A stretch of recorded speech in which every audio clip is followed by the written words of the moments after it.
extraordinária do Tribunal do Júri da Comarca de Campo Grande, Estado de Mato Grosso do Sul.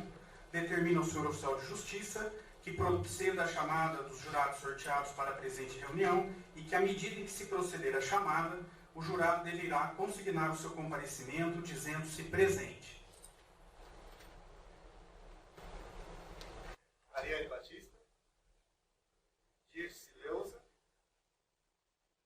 Eliandro, Emílio, José de Mello, Josmeire, Lourdes, Luciane,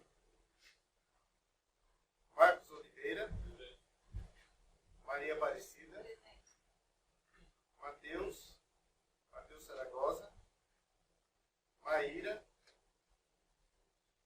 não, Michel Machado, Michele, Ancineide, Natália, Paulo Pereira, Rafael Ribeiro, Rafael Ribeiro, Raquel, Raqueline, Renato, Salir, Sara, Wagner, Ana Paula, Dalton, Débora, Edson, José Nascimento, Rafael Ribeiro.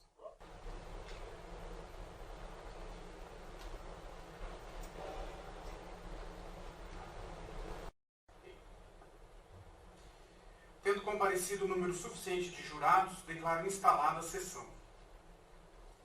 Aos jurados faltosos que não justificaram a falta com causa legítima, fica aplicada a multa de um salário mínimo por dia de sessão, que faltar até o término dessa sessão periódica, ficando desde já sorteados para a próxima reunião.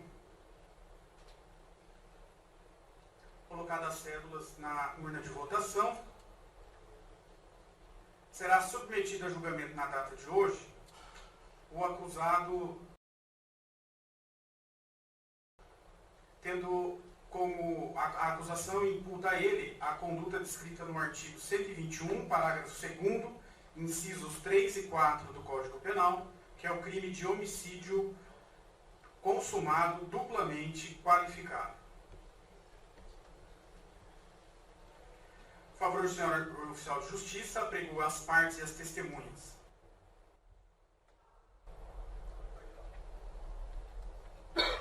Será levado a julgamento na data de hoje, aos 19 dias do mês de setembro do ano de 2016, o acusado Marcos Roberto Canaver, denunciado pelo Ministério Público Estadual nos autos de ação penal 4261-10-2014, tendo como vítima Diogo Barreto Canhoto.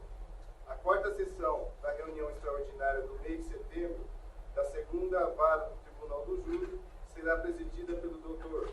Alessandro Carlo Melício Rodrigues, meritíssimo juiz de direito.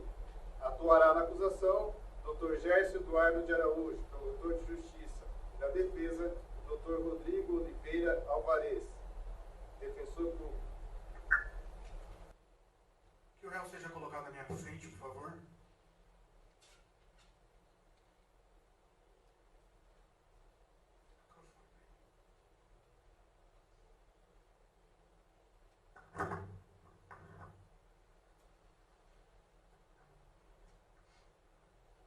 Qual o seu nome completo? Marcos Roberto Canaver. Qual a sua idade, seu Marcos? 31 anos. Seu Marcos, o senhor está sendo assistido nessa sessão pela Defensoria Pública, através do Dr. Rodrigo Oliveira Alvarez. O senhor pode sentar, por favor. A seguir, procederei ao sorteio dos 7 jurados que formarão um conselho de sentença. Advirto aos senhores jurados que não poderão servir no mesmo conselho por impedimento. Marido e mulher, ascendente e descendente, sogro e genro ou nora, irmãos e cunhados durante o cunhadio, tio e sobrinhos, padrasto, madrasta ou enteado, as pessoas que mantenham união estável reconhecida como entidade familiar. Também não poderão servir por suspeição os jurados que tiverem parentesco com o juiz, com o promotor de justiça, com o defensor público, com o réu ou com a vítima. Por fim, não poderão servir como jurado quem já tiver funcionado em julgamento anterior do mesmo processo. Em caso de concurso de pessoas, aquele que integrou o conselho de sentença que julgou outro acusado, ou quem tiver manifestado prévia disposição para condenar ou absolver o acusado. Os senhores jurados que estiverem em qualquer destas circunstâncias das quais foram advertidos, deverão manifestar o seu impedimento ou suspeição, caso venha a ser sorteado. Advirto ainda os senhores jurados de que, em uma vez sendo sorteados, não poderão comunicar-se com outra pessoa, nem mesmo por gesto, nem manifestar sua opinião sobre o processo, sob pena de exclusão do conselho de sentença e sujeição à multa de 1 a 10 salários mínimos. Lembrando que os celulares deverão sempre permanecer desligados durante todos os trabalhos da sessão. Existindo qualquer dúvida, devem sempre dirigir-se a mim. Esclareço também que a defesa e depois a acusação poderão recusar os jurados até o número de 3 vezes cada uma, sem dar os motivos da recusa. Cada sorteado, à medida em que for sendo chamado, deverá levantar-se para que as partes o identifiquem.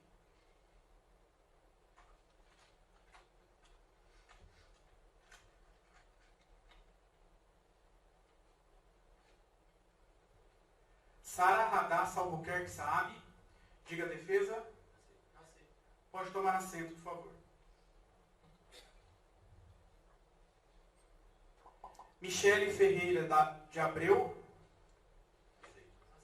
pode tomar assento.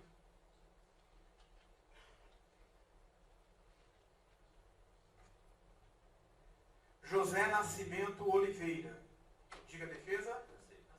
Pode tomar assento, por favor.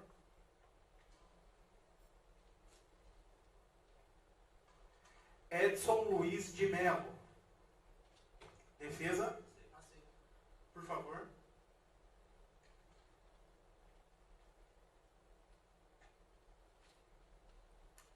Natália Amarante de Souza da Luz.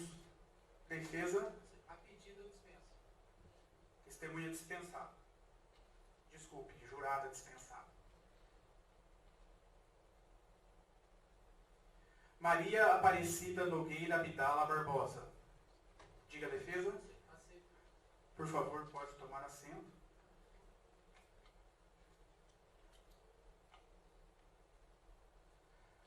Ariane Batista Ricardi. Defesa. A pedido também dispensa. A jurada está dispensada.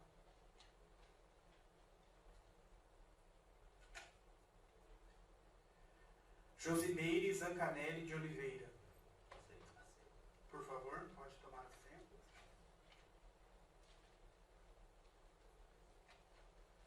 Ana Paula Araújo. Defesa. Por favor, pode tomar assento.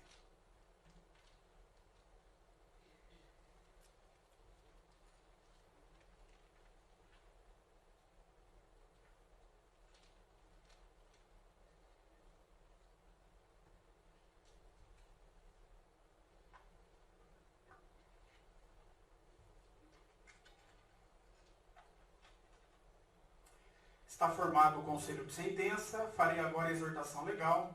Feita esta, cada um dos senhores jurados, à medida em que forem chamados, devem levantar a mão direita e responder: assim eu prometo. Todos em pé.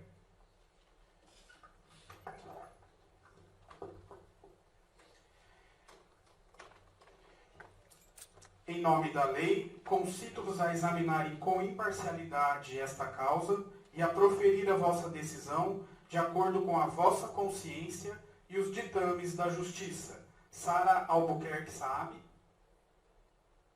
Michele Ferreira de Abreu, José Nascimento Oliveira, Edson Luiz de Melo, Maria Aparecida Barbosa, Josimeire Zancanelli de Oliveira e Ana Paula Araújo. Podemos sentar.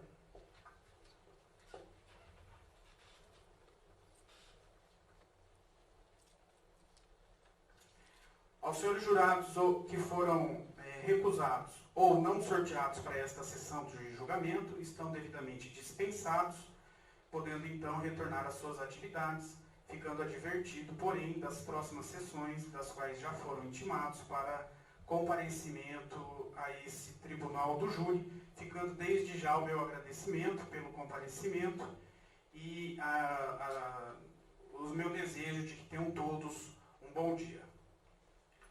Determino também ao oficial de justiça que a todos os jurados seja oportunizadas as cópias do processo na qual será submetido a julgamento nesta manhã o denunciado Marcos Roberto Canaver.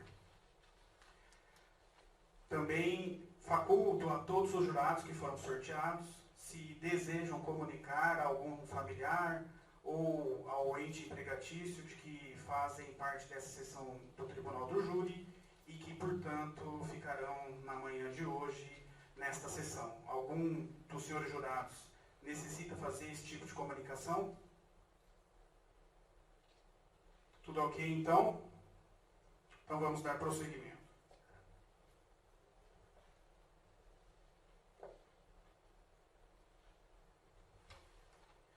Nesta sessão de julgamento não existiu arrolação de testemunhas para serem ouvidas em plenário, razão pela qual passamos diretamente para a fase do interrogatório do denunciado. O senhor denunciado, por favor, pode tomar assento para o seu interrogatório.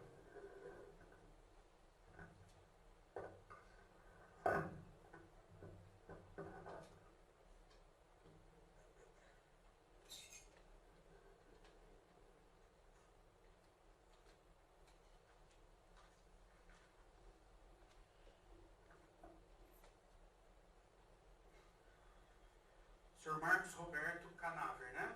Isso. Sr. Marcos Roberto, o senhor vai prestar um interrogatório judicial a partir de agora. O senhor não está obrigado a dizer a verdade, pode mentir e permanecer em silêncio se for da sua vontade. Qual que é o endereço do senhor? Rua Beethoven, 703. O nome do pai e da mãe do senhor? Eliana Maria Pires Canaver. E a data de nascimento do senhor? 21/7/1985. Seu Marcos Roberto, o senhor já foi processado criminalmente alguma vez antes? Não. Primeira vez, o senhor nunca respondeu por nada? Já. Por quê? Eu tinha sido acusado de ser comparsa do homicídio que o meu irmão fez lá no bairro Tiradentes. O senhor chegou a ser julgado em razão desse fato? Fui absolvido. Foi absolvido. Em relação a atividades criminosas, então, a vida pregressa do senhor foi só esse fato, além do de hoje? Não. Qual mais teve? Aí teve um tráfico que falaram que eu tinha mandado entregar droga lá pro meu irmão. Aí respondi também e fui absolvido. Certo. O senhor está sendo acusado neste processo aqui nos seguintes termos. Que no dia 23 de janeiro de 2010, por volta das 18h35, na rua Bartolomeu Mitre, em frente ao lote número 19, da quadra 113, do bairro Jardim Noroeste, aqui em Campo Grande, o senhor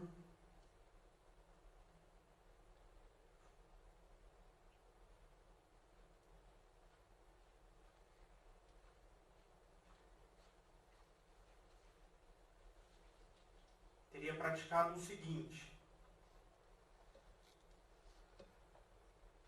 utilizando-se de uma arma de fogo fornecida pelo inimputável Renan Martinez da Silva, ter desferido disparos desta arma de fogo contra a vítima Diogo Barreto Canhoto. E esses disparos causaram a morte desta vítima.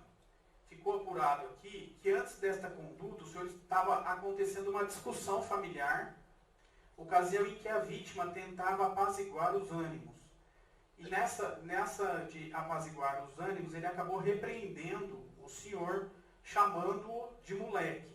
Que ato contínuo, o senhor então se apossou da arma de fogo trazida pelo inimputável Renan e de surpresa efetuou um disparo contra a vítima, que foi atingida e veio ao solo, ficando indefesa, momento em que o senhor se aproximou e efetuou outros disparos. O crime, portanto, é qualificado pelo Ministério Público como motivo fútil, uma vez que o senhor agiu de maneira desproporcional, acabando com a vida da vítima pela simples razão da vítima ter lhe chamado a atenção durante uma discussão banal em família. E também que o senhor agiu por emprego que dificultou a defesa da vítima por ter, de surpresa, efetuado o disparo de uma arma de fogo, sem que a vítima pudesse supor tamanha agressão diante de uma simples desavença familiar. E ainda por ter recebido os demais disparos quando a vítima já estava caída ao solo, sem qualquer chance de defesa. Em razão desses fatos, o senhor responde por homicídio duplamente qualificado, nos termos do artigo 121, parágrafo 2º, incisos 3 e 4 do Código Penal. Sobre esses fatos que o Ministério Público imputa em desfavor do senhor, eles são verdadeiros? Não. O que aconteceu no dia dos fatos?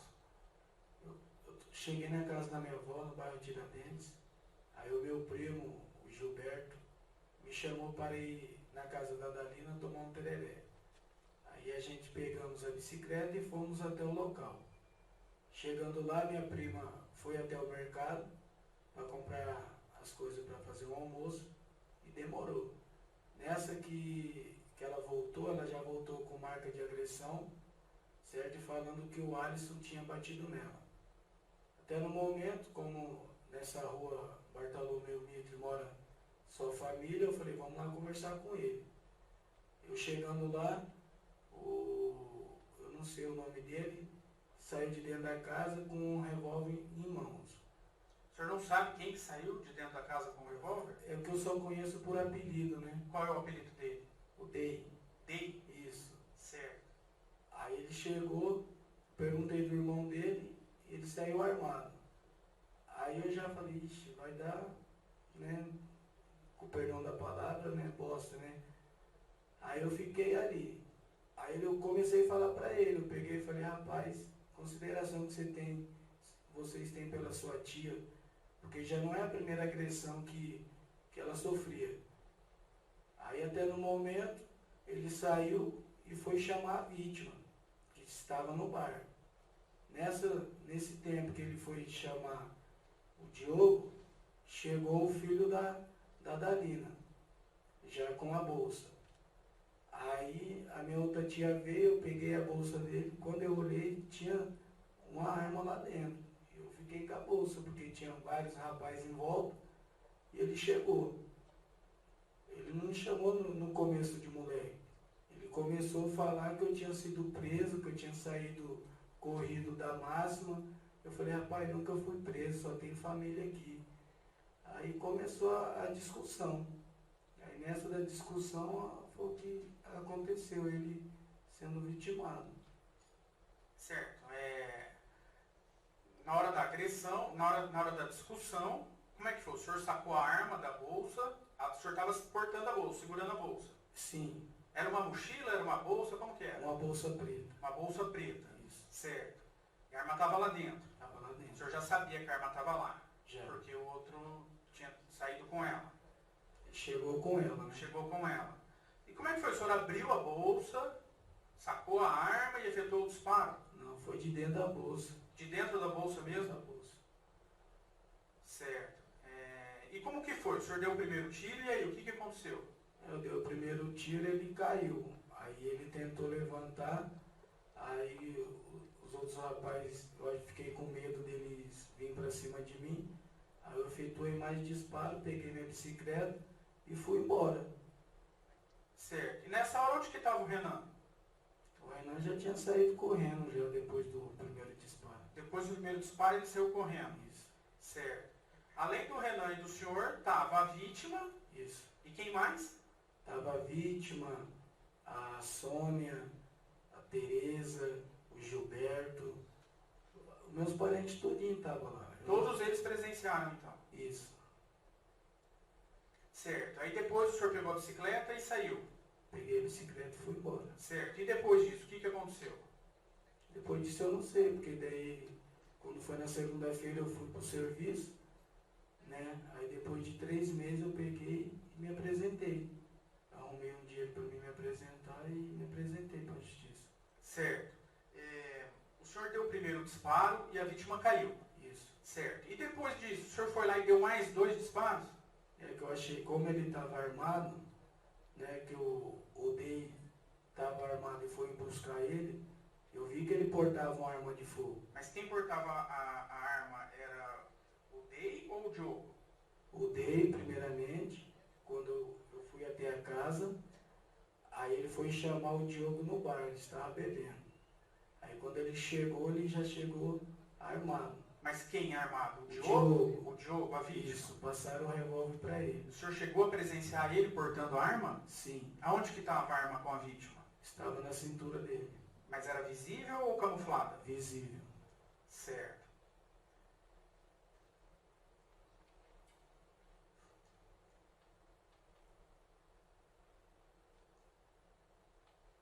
Foram arroladas como testemunhas aqui nesse processo e ouvidas em juízo durante a fase de instrução a Tereza Herculano, o Alisson Martins, a Idalinda Herculano, Cândida Herculano, Adisson Martins Jarcem e Cleusa da Silva. Também ficou como declarante Sônia Herculano, Gilberto dos Santos Martinez, Renan Martinez da Silva, Vanessa Martinez Pires e Wanda Martinez Pires.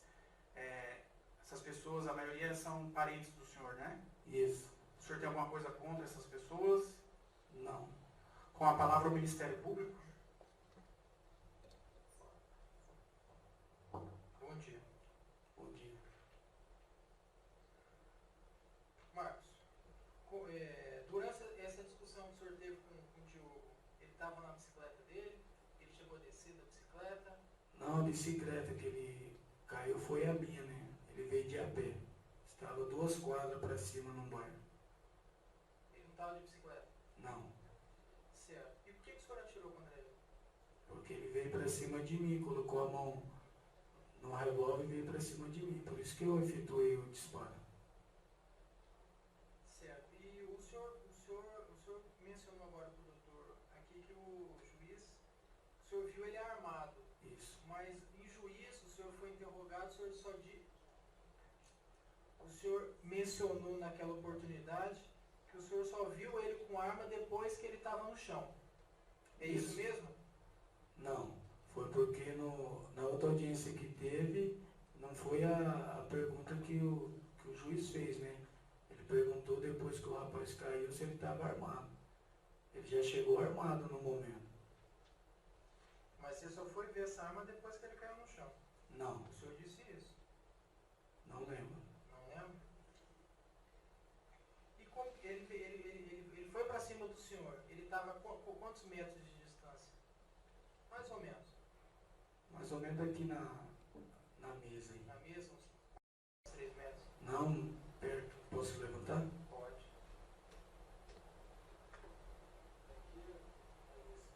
Ah, tá. Bem perto.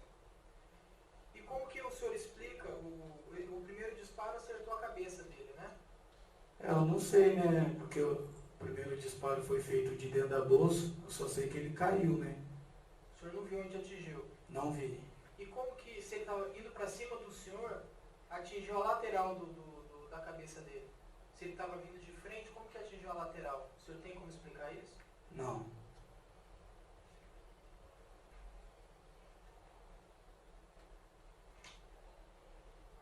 E o senhor chegou a ficar preso junto com ele?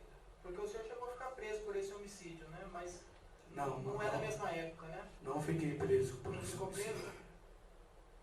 Porque depois de 3 meses eu me apresentei, né? Ah, entendi. Teve só uma prisão decretada, mas o senhor não chegou a ser preso.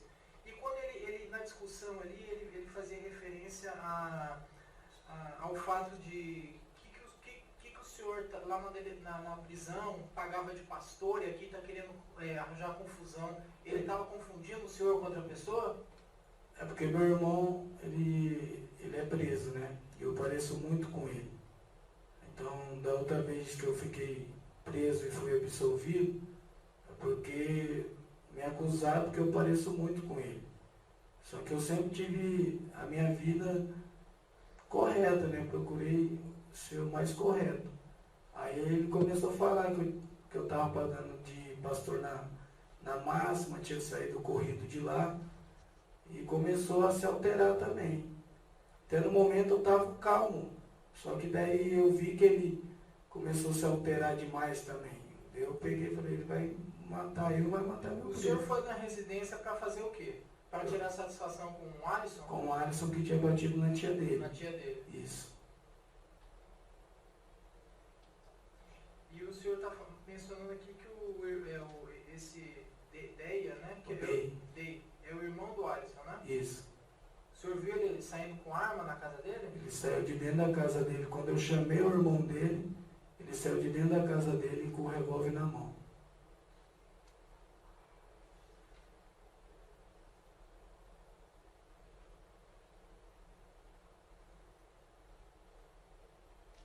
E por que o senhor efetuou esses 2 tiros? Gostaria que o senhor explicasse de novo. Esses 2 tiros com a vítima já caída no chão? Foi o medo na hora ali. Nunca tinha acontecido isso comigo, né? Então foi uma reação que eu não esperava. Aí depois eu peguei e fui embora. Chegaram a falar em algum momento que iam terminar o serviço depois? Eles me ameaçaram, né? Que eu trabalhava, tudo. Falaram que eles levam uma vida Eles quem? do crime. O Dei, o Alisson, esse rapaz depois fiquei sabendo que ele tinha saído da máxima. Então eu fiquei com medo, né? Eu procurei tocar minha vida. Por isso que quando ele caiu no momento ali, eu efetuei outros disparos. Então esse primeiro tiro o senhor não tirou a arma da bolsa. Não, O senhor estava com a mão dentro da bolsa. isso. E a vítima não desconfiou que você estava ali escondendo uma arma? Ah, não sei o que passaram na cabeça dele, né? Mas como ele estava armado, ou ele achou que não tinha nada dentro da bolsa, né? Que era só para amedrontar, né? O senhor já conhecia a vítima? Não. Sem mais perguntas. Defesa. O senhor sabia dessa arma, antes dela chegar ali, o senhor olhar a bolsa, o senhor sabia que o Renan ia levar uma arma até esse local? Não. Por que o Renan levou uma arma até esse local? Porque a mãe dele foi a vítima, né? A mãe dele que apanhou. Não sei de onde que ele arrumou essa arma. Então era ele que queria tirar satisfação com o Alisson, é isso? Isso, ele já chegou gritando, né? Cadê o cara? Cadê o cara? Aí eu tentei, ainda eu peguei e falei pra ele, falei, rapaz, calma, me dá essa bolsa aqui. Aí eu peguei, como eu era de maior, eu segurei a bolsa dele. Aí minha tia Tereza chegou, não vai fazer nada, Marquinhos. Eu falei, não vou fazer nada não, tia. Eu vim só para conversar. Eu tomei a bolsa dele para evitar. Só que quando o outro rapaz chegou, já chegou alterado já. O senhor tem filhos? Tenho Quantos? 4. É casado? Sou casado.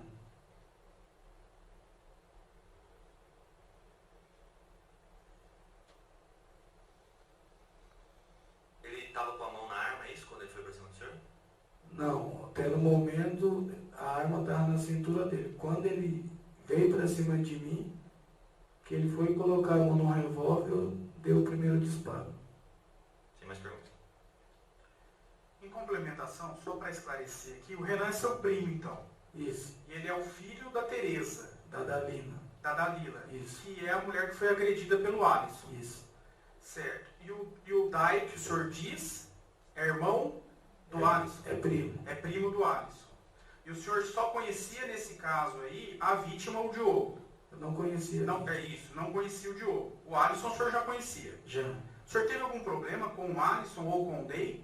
Nunca. Na prisão, nada, nunca se, não teve nenhum tipo Nunca, de problema. porque eu nunca fui preso. Certo, mas em relação a desavenças, assim, o senhor nunca teve discussão com ele, nada? Nunca. Os senhores os jurados desejam fazer alguma pergunta? Está declarado, então, encerrado o seu interrogatório. O senhor pode tomar assento ali, por favor.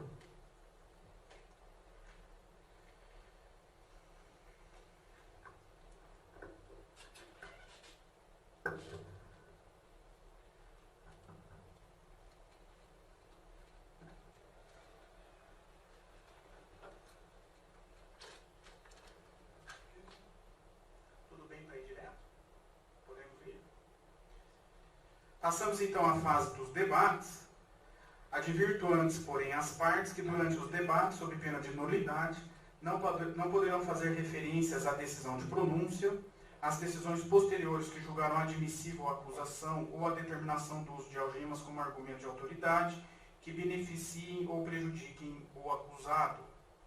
Durante os debates, sob pena de nulidade, não poderão fazer referência a eventual silêncio do acusado ou ausência de interrogatório por falta de requerimento, em seu prejuízo, sob pena das comunicações antes ditas, conforme artigo 478, inciso 2 do Código de Processo Penal. Durante o debate também não será permitida a leitura de documentos ou a exibição de objeto que não tiver sido juntado aos autos com antecedência mínima de 3 dias úteis, dando ciência a outra parte nos termos do artigo 479 do Código de Processo Penal. A acusação, a defesa e os jurados poderão, a qualquer momento, e por intermédio do juiz-presidente, pedir ao orador que indique as folhas dos autos onde se encontra a peça por ele lida ou citada, facultando-se ainda aos jurados solicitar-lhe pelo mesmo meio o esclarecimento de fato por ele alegado.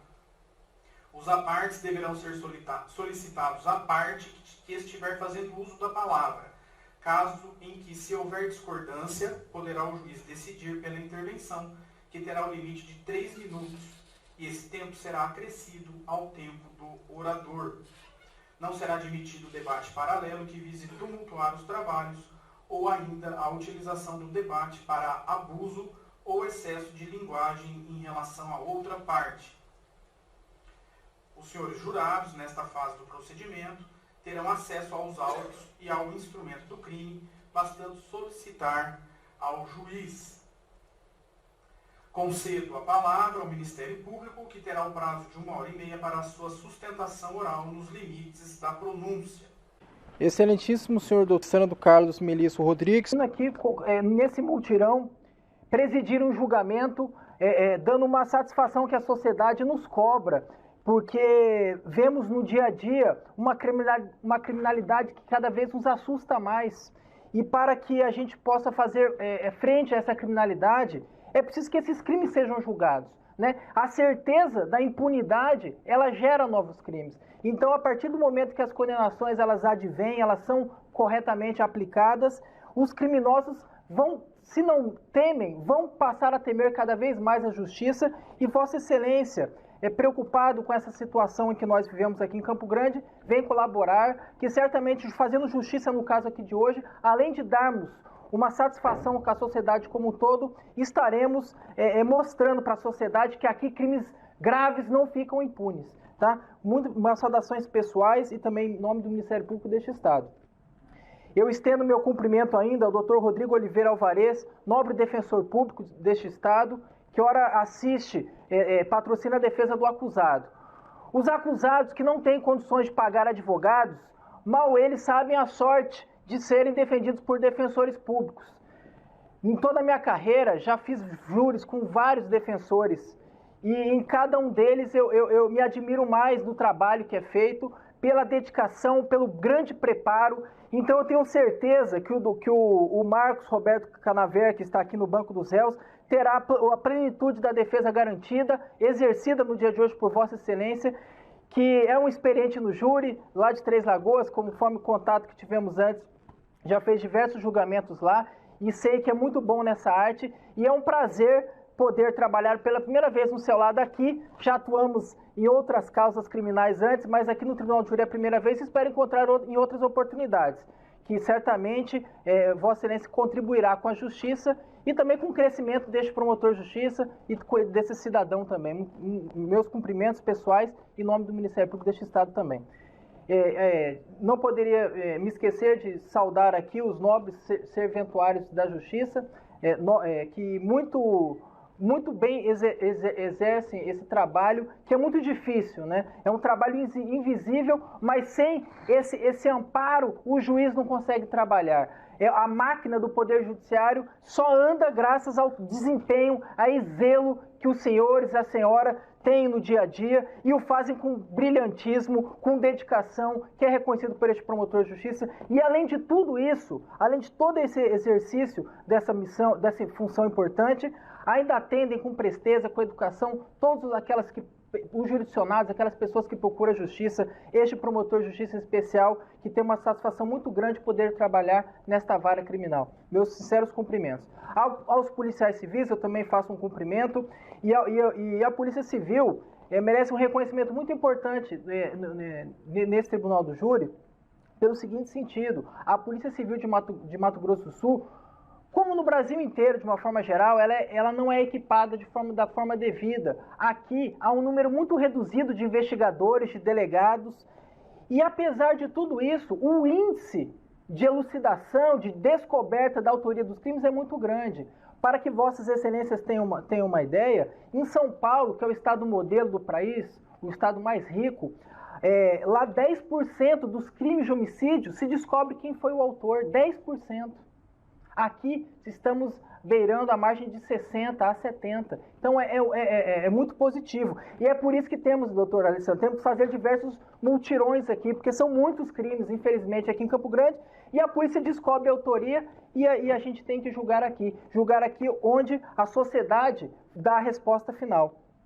Então a Polícia Civil merece meus cumprimentos sinceros, como os policiais militares aqui presentes. Eu faço uma saudação extensiva a toda essa corporação digna que enfrenta frente a frente a criminalidade nas ruas, né? E vivemos dias complicados, porque antigamente era difícil ver bandidos trocando tiro com policiais. A gente pensa que isso só acontece no Rio de Janeiro, mas aqui em Campo Grande isso é mais comum do que muitos imaginam. Estou aqui há 2 anos e me assusto de criminosos audaciosos que trocam tiros com PMs, né? Ou seja, com um desprezo grande pela ordem e pela autoridade que está ali à frente, combatendo aquele marginal, aquele bandido, para tentar salvar as nossas vidas, o nosso patrimônio, enfim. Meus cumprimentos sinceros pelo grande trabalho que fazem aqui em nosso estado. Eu faço uma saudação especial às pessoas que estão nos assistindo e, de forma proposital, eu deixo ao final a saudação aos ilustres jurados e juradas que compõem o Conselho de Sentença e permito me aproximar para melhor explanar o caso de hoje.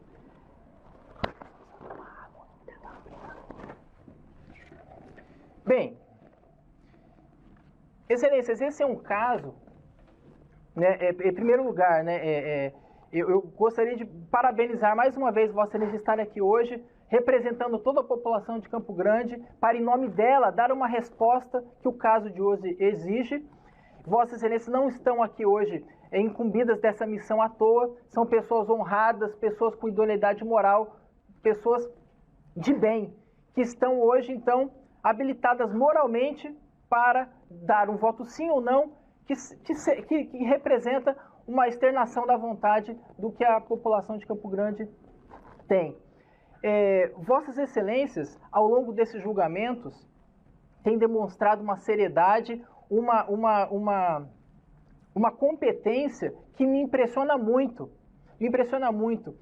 Aqui em Campo Grande eu costumo falar para todas as pessoas com quem eu converso sobre júri, eu já fiz júris em várias comarcas, mas aqui eu verifico que os jurados são muito preparados, né? São muito preparados e fazem justiça, que é isso que se espera que Vossas Excelências façam no dia a dia. Fazendo justiça, condenando quando a condenação é devida, tenho certeza que Vossas Excelências estarão salvando vidas. E isso é verificado por meio de dados objetivos. Vejam bem, em Campinas teve uma época lá que era terra sem lei, que não tinha julgamento, que tava Deus dará. E lá se registrava 70 homicídios a cada 100 mil habitantes. A média nacional, para que Vossa Excelência tenha uma ideia, é de 30, um pouco menos. Lá era 70. E aí, o que foi feito lá? Mutirões, igual nós estamos fazendo aqui. Multirões atrás de multirões. E começaram a vir condenações, algumas absolvições, mas condenações. E o que aconteceu?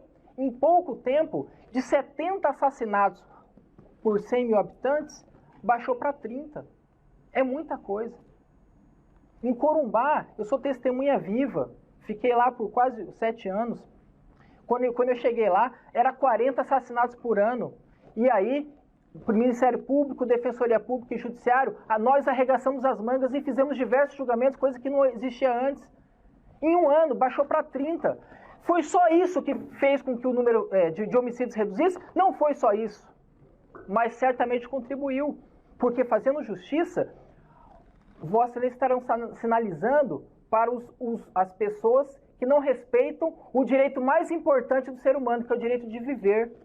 Então, estão sinalizando, ó, aqui, se você matar uma pessoa, você vai pagar. Aqui a gente não julga por piedade, aqui não vou absolver porque tem filho, porque é pai, por qualquer motivo que seja.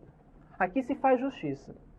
E segundo, o mais importante é dar uma resposta para o réu. Porque se ele errou, ele vai pensar 2 vezes antes de agir de novo da mesma forma. Se a pessoa esfaqueia ou atira numa pessoa de forma ilegal, uma condenação, ele vai pensar 2 vezes antes de atirar e de esfaquear uma outra pessoa, porque ele sabe das consequências. Por isso que é importante a condenação. E isso Vossa Excelências tem absorvido de forma muito brilhante e tem prolatado decisões corretíssimas que muito bem representam essa população de Campo Grande que merece muitos elogios. E digo mais ainda, em todos os anos que eu tenho de Ministério Público, de Tribunal do Júri, as decisões que são prolatadas aqui, proferidas aqui, não diferem do que o juiz decide. Então isso mostra o grande preparo que Vossa Excelências têm. O caso de hoje, Excelência, é um caso muito complexo. Muito complexo. E como que é o meu método de trabalho? Eu sou ser humano, tenho medo de errar. Então jamais eu virei aqui no Tribunal do Júri pedir a condenação de uma pessoa se eu tiver com dúvida se ela praticou aquele crime ou não, se ela praticou sob a proteção da legítima defesa ou não. Esse é o meu método de trabalho. E esse é um caso que eu me debrucei por muito tempo, porque há muitas dúvidas. E dúvidas a gente tenta saná-las. Porque é muito fácil caçar dúvidas, né? A defesa caça dúvidas e joga dúvida. Eu tento saná-las. Com as provas, sem achismos. Só que nem sempre eu consigo saná-las. Esse é um caso que há muitas dúvidas, no caso de hoje, que, sob meu ponto de vista, autorizam a absolvição do acusado. Vossas Excelências são soberanas, podem discordar de mim. Então, o que compete a mim aqui é explorar o conjunto de provas para que Vossas Excelências, ao final dos debates, tenham uma tranquilidade para decidir da melhor forma que entenderem. Embora eu recomende, no final, a absolvição e vou explicar o porquê. Esse é um caso envolvendo vários personagens, né? Vossas Excelências já puderam perceber. O Alisson, que é um sujeito perigoso, inclusive, logo eu vou me encontrar com ele aqui. Ele agrediu uma tia dele, a Idalina. E por que ele agrediu? Não se sabe ao certo, mas ele agrediu, né? Falam que porque essa Idalina morava com uma traficante e essa traficante era rival desse Alisson. Eram traficantes rivais. E por ela ser amiga da traficante, aí ele... Enfim. Sabe se isso é verdade ou não. Mas o fato é que o Alisson agrediu a Idalina. E a Idalina chegou chorando lá na casa dela. Chegou chorando. Fui agredida e tal. E quem que estava lá? O acusado. O Gilberto. Gilberto é um personagem importante. Estava com ele. E eles, vendo aquela situação, eles foram lá conversar com o Alisson. Né? Tirar satisfação, foram brigar com ele, não sei. Foram lá verificar o que tinha acontecido. Nessa casa estava também o filho de Idalina, o Renan, o adolescente Renan. Só que ele foi junto com o Gilberto. E lá chegando na casa, o Alisson não estava. O esperto já tinha, né? Ninguém sabe onde ele estava. Só que aí começou a ter uma discussão generalizada, porque era tudo meio parente ali. Tudo meio parente. E começou a ter discussão, xingamento e tudo mais. E nesse meio tempo, chega o Renan, que é o filho da Idalina, que apanhou, e ele chega com uma bolsa com uma arma. Então, isso é importante para mostrar que o réu não estava armado, inicialmente. Ele não foi armado, e não foi com o menor. Não foi com o menor, condutas, né, autônomas. O menor chegou armado. O réu fala que viu, percebeu que estava uma arma ali e pegou aquela bolsa para que não houvesse nenhuma tragédia. E ficou com aquela bolsa lá. Outro fato, esse Deia que ele mencionou, que é o irmão do Alisson, ele falou primo, mas é irmão do Alisson, que é o Adson. Esse já foi cliente meu aqui no Tribunal do Júri também, perigosíssimo. Esse Adson, ele estava no bar bebendo com a vítima e ele vai lá ver o que está acontecendo. E o Adson, nas palavras dele, ele vai lá, ele discute com o pessoal lá, inclusive com o réu, e ele fala que vai dentro da casa pegar um celular, ele fala. E volta ao bar, onde ele estava ingerindo bebida junto com a vítima, e lá ele fala que conta para a vítima o problema. Falou, ó, tá tendo uma discussão lá, porque o Alisson bateu na Idalina e tudo mais. E aí o Adson fala que foi pegar um celular. O réu já fala que ele foi pegar uma arma. Essa arma não foi apreendida.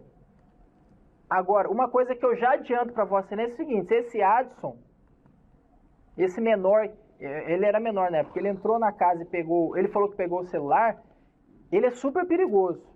E a mãe dele, o doutor Rodrigo até não sabe, mas num júri que eu fiz aqui, a mãe dele, sabe o que a mãe dele falou? Meu filho vive armado, porque ele é cheio de confusão, meu filho vive armado. Era um guri que tinha arma, isso aí é fato inconteste. E ele fala que foi pegar celular, eu não acredito muito. Pois bem, ele sai do bar, ele sai da casa dele, ele fala que com celular, é possível que ele tenha saído com arma, e vai até onde a vítima estava. E a vítima vai até o local para ver o que está acontecendo. Alguns dizem para apaziguar a situação, porque era tudo meio parente. Outros já falam que a vítima estava agressiva. E aí você fala assim, poxa, mas uns falam uma coisa, outros falam outra. O problema daqui, excelência, é o seguinte, é tudo parente.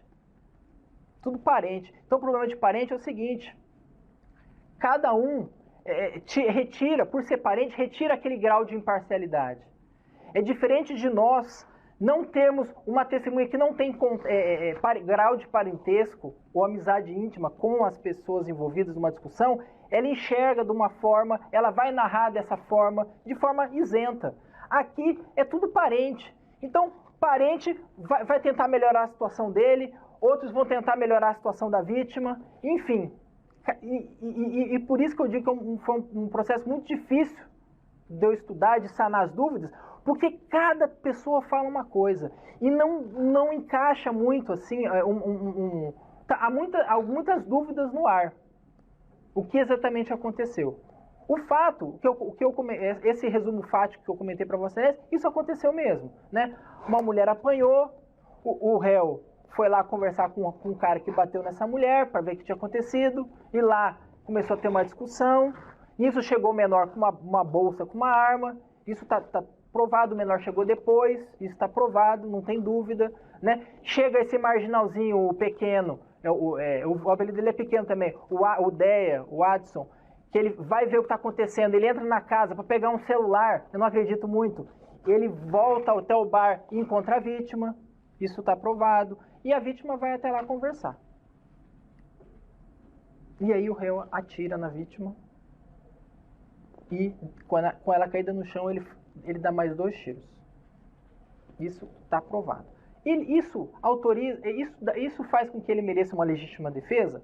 Bem, aqui há 2 pontos. Provas contra ele, que afastam uma eventual legítima defesa.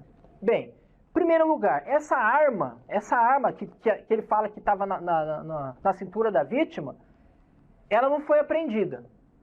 Primeiro ponto. Só ele e o Gilberto viram essa arma. De todas as pessoas que estavam lá, só os 2. Ninguém mais viu a arma. Foi feito um laudo no local, aí Vossa Excelência quiserem dar uma olhada, esse laudo está na folha 13. A partir da folha 13, temos o laudo feito no local do crime.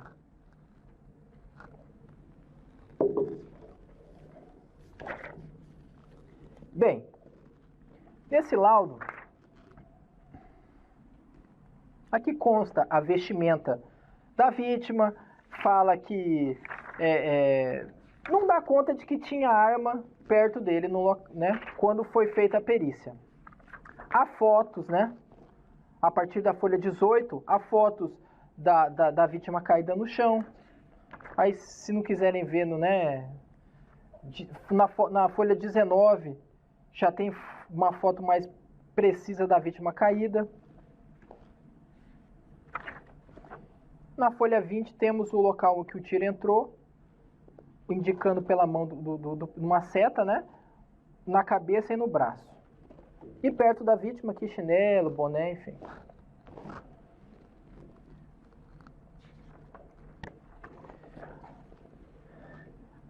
A mulher da vítima, Sônia, ela fala o seguinte, em síntese ela fala o seguinte. Ela fala que o marido dela, a vítima, estava conversando com o réu, e aí teve essa questão falar, pô, tá pagando de pastor, você pagava de pastor na prisão lá, todo santinho, agora tá aqui arrumando confusão, não sei o que e tal. E essa discussão teve mesmo, e consta que, igual o réu explicou aqui, estava confundindo com o irmão dele, e aí ela diz o seguinte, que a vítima chamou ele de moleque. Seu moleque! Aí nisso ela fala que ele sacou a arma e atirou. A mulher da vítima. E ela fala, e aí essa questão da imparcialidade que fica prejudicada, ela fala que o réu em seguida sobe em cima da vítima, sobe e dá 2 tiros. No tórax e não sei aonde. E aí, de pronto, a gente vê que tá esquisita essa história, porque um tiro foi na cabeça, que foi o primeiro tiro, o outro foi no braço. O terceiro tiro nem atingiu a vítima. Então, e ela fala mais o seguinte, que quando o réu estava na fuga, lá na esquina, ele deu um tiro em direção a todas as pessoas que estavam lá, acertou uma criança. Quando eu comecei ali, eu falei, acertou uma criança? Não pode ser. Que criança? Não tem registro nenhum. Aí em juízo mesmo ela se desmente. Ela fala, não atirou ele tirou pra cima e tudo mais. Porque parece que estavam perseguindo ele e ele atirou pra cima, pra intimidar. Então essa questão da pessoa, a tendência de exagerar. Então ela em síntese, ela fala que a vítima chamou ele de moleque, ele sacou a arma e atirou. Tereza é a irmã de Sônia, ou seja, a cunhada da vítima. A mãe do tal do Alisson, que agrediu lá a mulher, que deu toda a confusão. Ela, em juízo, ela diz exatamente o seguinte, viu o réu ir para cima da vítima. Então ela viu o réu avançando sobre a vítima. O réu avançando sobre a vítima. E não, igual ele falou, a vítima avançando sobre ele. E atirando contra a cabeça. Só que o que ela falou na polícia? Ela falou que estava tendo uma discussão lá. Aí chegou um cobrador. Aí ela foi pegar dinheiro na casa dela. Quando estava dentro da casa dela, escutou o tiro. Então ela não viu. Então, a gente não pode, com base no que ela falou em juízo, falar que o réu está mentindo. Porque ela falou que não viu lá na polícia. O Gilberto é uma prova que, né, estava junto com o acusado. Eles foram lá conversar com o Alisson. O Gilberto, ele fala que viu o menor pegando a arma na casa, ele viu a vítima armada, ele fala tudo isso, ele confirma o que o réu falou. Só que daí ele fala o seguinte, que durante a discussão, a vítima xingou o réu de coró, moleque, o réu sacou a arma e atirou. Ele fala isso. Então dá a entender que a vítima não foi para cima. Dá a entender. Por que dá a entender? Porque, excelências, infelizmente, no meu ponto de vista, pessoal, eu acho que as perguntas certas não foram feitas lá em juízo. Detalhes. Mas aí, a vítima avançou, não avançou? Como é que foi essa questão? Estava de bicicleta, não estava? Enfim, vários detalhes passaram despercebidos. Então ele dá a entender que a vítima xingou, o réu pegou e atirou. Mas não foi perguntado para ele, vem cá, mas a vítima avançou, não avançou? Ela fez menção de pegar arma, não foi perguntado isso para essa testemunha. Então por isso que eu fico essa questão na dúvida. Dá a entender que a vítima não avançou. Dá a entender. Mas ele não é perguntado para ele, a vítima avançou? Se ele fala não, aí eu falo, essa testemunha aqui, ó, desmente o réu. Mas de certa forma, né, a única que desmente o réu é a mulher da vítima, que é uma pessoa que tem a parcialidade mais que evidente. E a favor dele, né? E contra ele temos também esse tiro na lateral, né? Tem um laudo de exame de corpo de delito, se vocês quiserem analisar depois, folhas 36 em diante, nós temos aqui, na folha 38, o tiro que atingiu o braço, tá? Esse tiro que atingiu o braço da vítima foi quando ela estava caída no chão. E nas folhas seguintes, temos um tiro aqui em cima da orelha e outro perto da orelha, ou seja, transfixou a cabeça da vítima. Foi um tiro que entrou aqui e saiu aqui. E aí eu perguntei, como que o senhor explica? Perguntei para o Marcos, o fato da vítima estar indo contra ele e aí ele ser atingida lateralmente. Isso é uma coisa que o desfavorece, né? Essa questão da vítima estar avançando, a vítima virou a cabeça, pode ter virado a cabeça, mas assim, eu acho estranho, o primeiro ponto, né? Que a pessoa que está investindo, ela toma um tiro aqui, ó, na testa, no coração, né? Não na lateral, né? Que ninguém ataca assim de lado, né? Uma pessoa. Agora, a favor do réu, tem o fato da vítima estar armada. Ele fala que a vítima estava armada, o Gilberto fala também. Igual eu falei, nenhuma outra pessoa viu. Ele e o Gilberto viram. É uma prova que é possível, né? Igual eu falei, não foi encontrada a arma, mas é possível. Porque esse Adson, que foi em contato com a vítima no bar, e depois a vítima foi até o local dos fatos, provavelmente ele pegou uma arma na casa dele mesmo. Agora, se ele passou essa arma para a vítima, nunca vamos saber. Né? Não tem como saber. Pelas divergências nos depoimentos das pessoas que foram ouvidas ao longo do processo. O Renan, que é o tal que levou lá a arma dentro da bolsa, ele fala exatamente o que o réu fala, que a vítima foi para cima. A vítima foi para cima dele. Ele não fala que a vítima estava armada, mas ele fala que viu a vítima indo para cima. Vanessa, que é a prima do réu, ela fala o seguinte, olha, ela não viu a vítima indo para cima, mas ela viu a vítima toda hora mexendo na cintura, assim, mas de forma muito que chamou a atenção dela. Não é um mero levantar de calça. E ela falou, dava a entender que ele estava armado.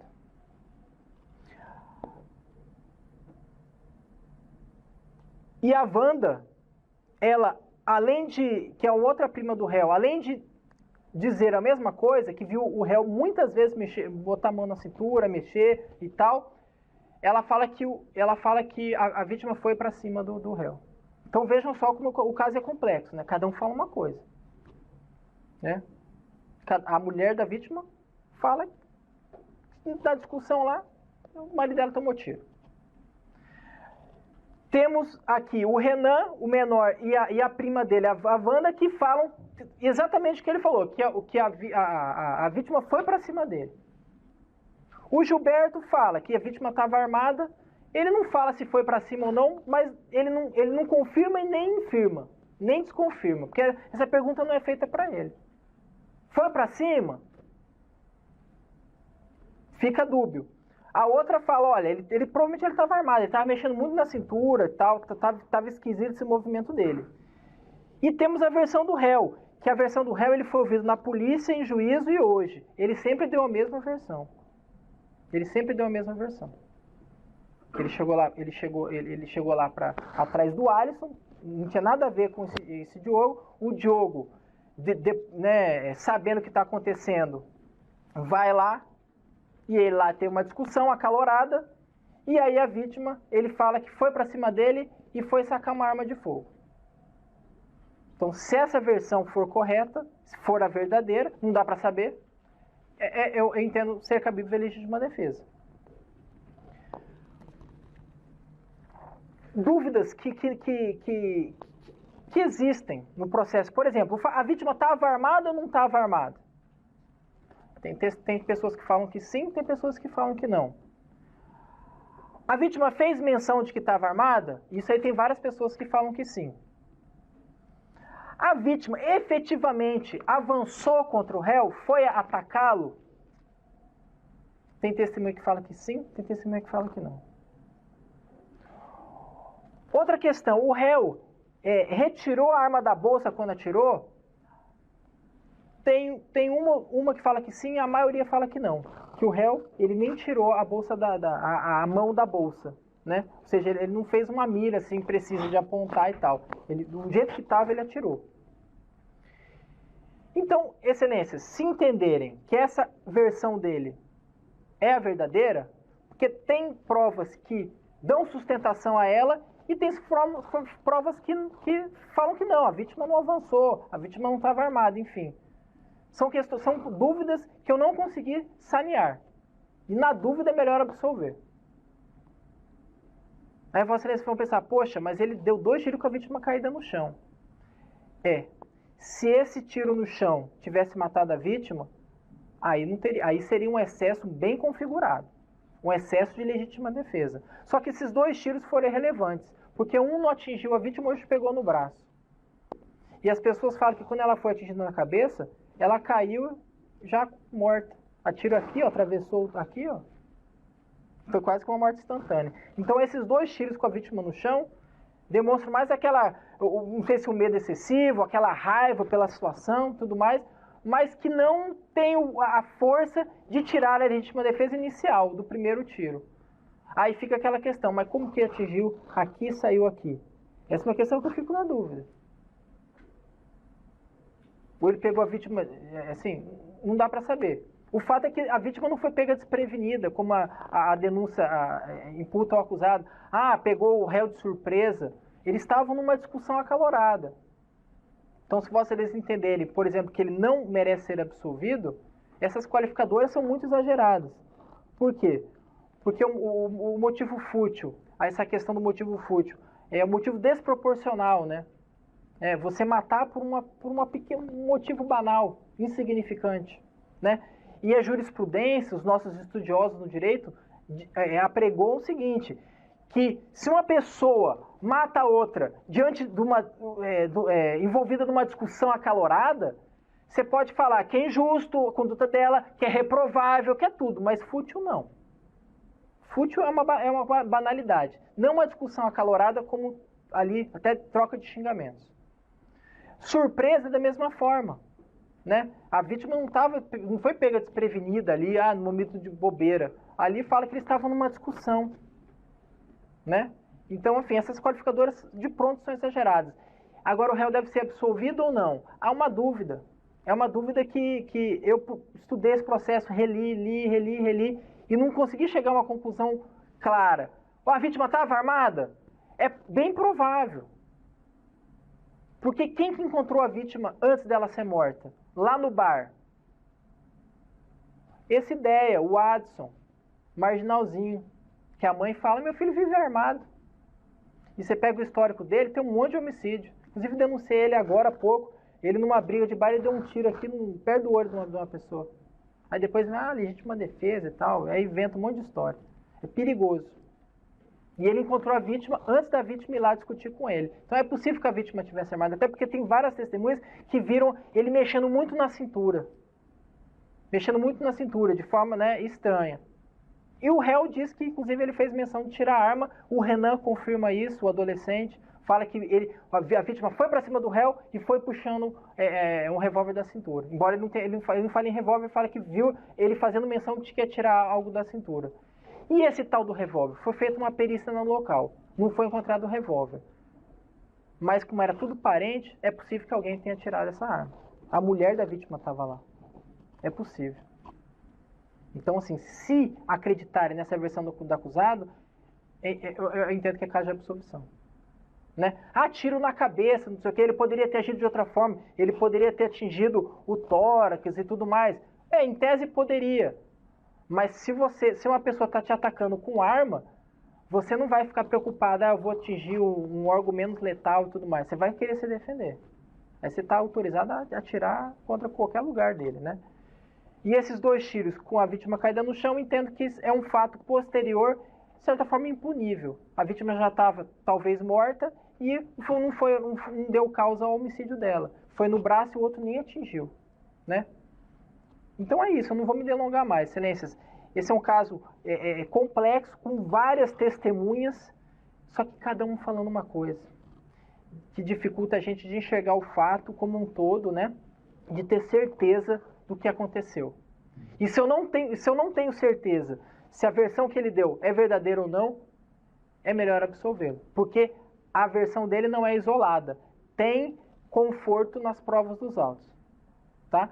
Então, eu encerro aqui a minha fala. Muito obrigado mais uma vez pela atenção. Que Deus ilumine a todos e tenham um bom dia. Sem redução.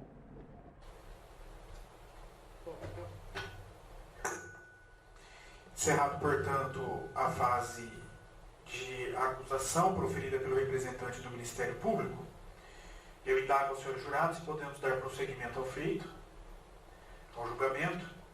Dando continuidade, então, ao julgamento, eu concedo a palavra à defesa, que terá igualmente o prazo de 1h30 para a sua sustentação oral. Bom dia a todos. Inicialmente, gostaria de cumprimentar o excelentíssimo juiz-presidente desse trabalho, doutor Alessandro, dizer que é uma honra poder trabalhar com o senhor aqui. A gente já se encontrou em outras oportunidades, mais brevemente, que vem presidindo muito bem esse Tribunal do Júri, tenho certeza na competência. Queria estender também esse agradecimento a todos os magistrados aqui do nosso Estado e do Brasil, na pessoa de Vossa Excelência. Também retribuir os cumprimentos do Dr. Gerson, que sempre dificulta o trabalho da defesa. Hoje ele até que aliviou um pouquinho, não tanto, né? Deixando a dúvida aí, mas que é um brilhante promotor de justiça. Se os senhores puderem ver a eloquência com que fala aqui, como explana, nós já pudemos trabalhar juntos em outras oportunidades. Eu sei da competência, da qualidade e da sinceridade com que ele trabalha, com que ele fala, e também já pude comprovar por diversas vezes essa questão de que é realmente um promotor de justiça em que busca sempre manter a sua convicção, sendo ela para absolver ou para condenar. Doutor, fica aqui meus cumprimentos e estendo também a toda a classe do Ministério Público. Serventuário de Justiça também, meus cumprimentos. Sem vocês, óbvio que nada disso acontece. São os que fazem um trabalho chamado formiguinha, mas que não tem nada de formiguinha, né? Que é quem dá todo o suporte. Estendo também a minha assessora que está aqui hoje presente, aos policiais militares que fazem nossa segurança, não só aqui, como nos dias, ao réu, que está aqui hoje presente para ser julgado, e ao público que nos assiste também. Fico meus cumprimentos. Por final, assim como o doutor fez, vou me dirigir aos jurados e peço licença para poder me aproximar.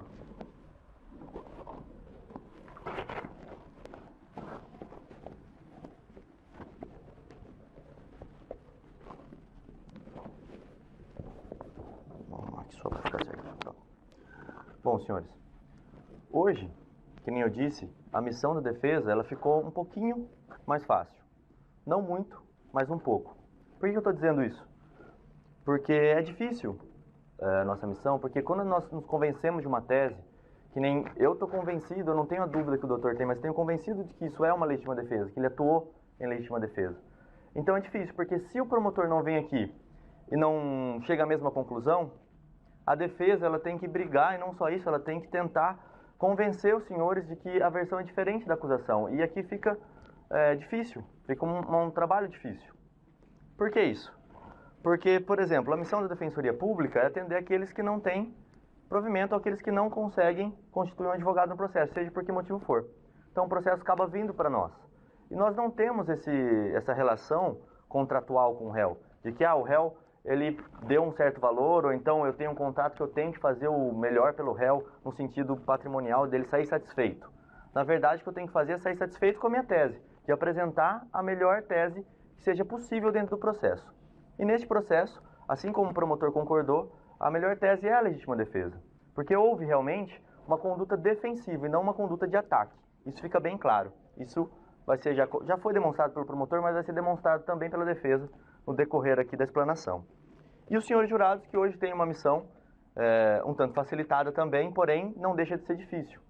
Como diz, inclusive tirado do filme do Homem-Aranha, mas é uma frase muito bacana, que fala o seguinte: todo grande poder vem uma grande responsabilidade. Né? E o poder que os senhores têm hoje é imenso. É julgar o Marcos, um réu primário, que tem um irmão problemático, que hoje está preso em Dourados, que já foi confundido e por conta desse irmão já se envolveu em outras confusões para o nome dele, inclusive nessa situação em que o réu, em que a vítima a todo momento dizia para ele: você foi que você tirou cana comigo, eu sei quem você é, lá você era pastorzinho que fora você está querendo mandar.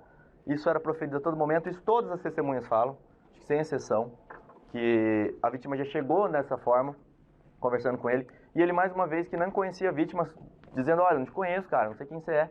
E ele falou: você sabe sim quem eu sou, a gente ficou preso junto e tal, e assim por diante. Então vocês estão julgando o Marcos hoje, que é pai de 4 filhos. Isso é relevante, sim, porque isso vem junto com o peso da responsabilidade. Então, o promotor de justiça já disse, é um caso que deixa a legítima defesa evidente aqui, deixa a legítima defesa bem clara. Então, com esse grande poder vem essa grande responsabilidade, e o inverso também é verdadeiro. Os senhores têm uma grande responsabilidade que lhe dá um grande poder, que é o poder de decisão. Mas eu queria, antes de entrar no caso em si, sair um pouco daqui e contar uma outra história para vocês que não tem nada a ver com o processo do Marcos. E por um outro lado, imaginem um acidente de trânsito, onde acontece uma batida de carro, a pessoa que bateu, estando culpada, vamos dizer assim, foge do local, e a pessoa que está dirigindo persegue essa pessoa para tirar satisfação, trânsito, pessoa nervosa, vai atrás da outra, ela encosta o carro, a outra pessoa para o carro, pega um pedaço de pau atrás, que está ali, começa a desferir no carro dessa outra pessoa. Essa pessoa sai e profere tiros contra o primeiro agente ali que estava dando as pauladas, que teria seu carro abalroado, batido. Isso seria uma legítima defesa? Essa é a minha pergunta. A princípio, parece que não. E por que eu quis sair e contar essa história? Porque eu recebi um vídeo, recentemente, esses vídeos que a gente recebe no WhatsApp, de uma cena exatamente assim. Em que você, contando ela, fica difícil de você externar o quanto isso é uma legítima defesa. E se eu mostrar para os senhores aqui a cena, que não tem nada a ver com o processo, doutor, até vou pedir licença se eu puder mostrar, porque... Sim. É uma cena que, como não tem nada a ver com o processo, eu não precisaria ter juntado antes. É só um vídeo à parte, para vocês entenderem que eu falando é uma coisa. A cena sendo mostrada, ela é completamente diferente. Vou ver se vocês conseguem... Dá para todo mundo ver? Consegue? Então tá. Essa é a cena, tá? Foi filmada. O sujeito que provavelmente bateu no carro é esse, que para o carro. O outro sujeito retira um pedaço de pau.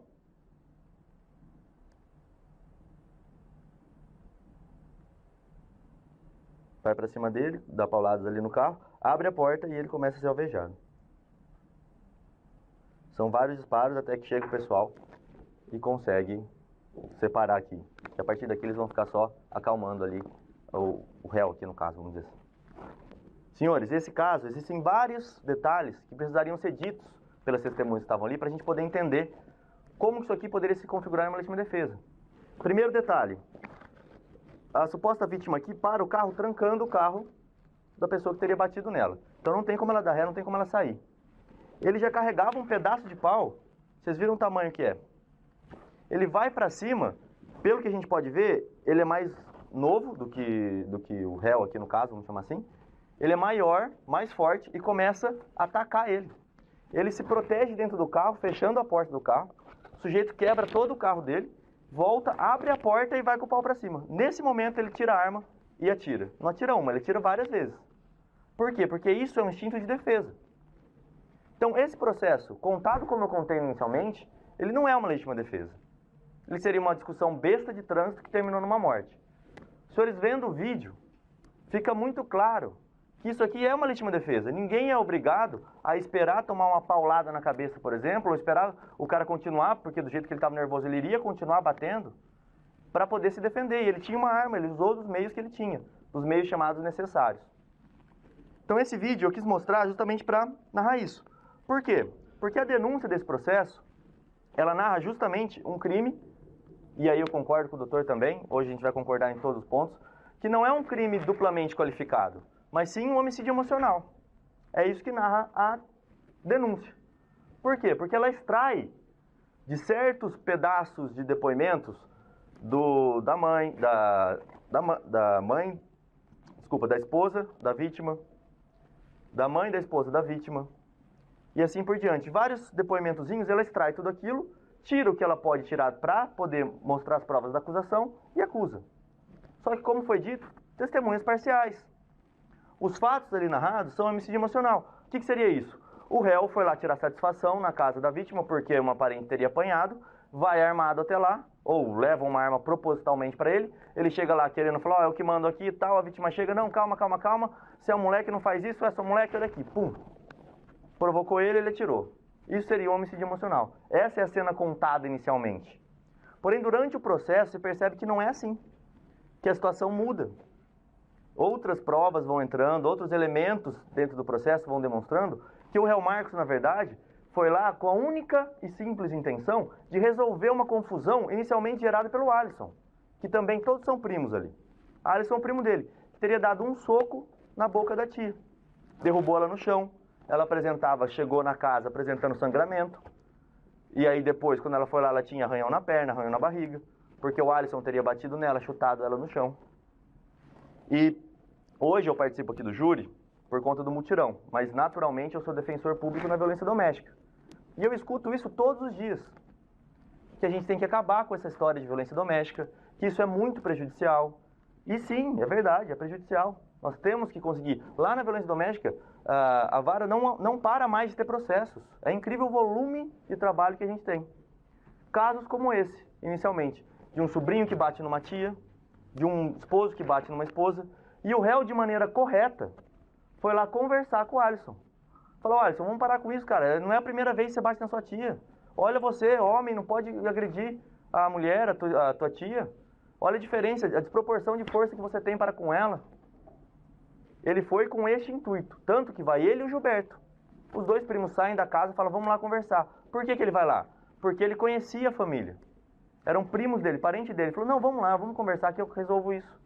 Chegando lá, a primeira pessoa que ele encontra é o tal do Adson, esse que o doutor disse que é perigoso. E ele pergunta, cadê seu irmão, cara? Quero conversar com ele e tal.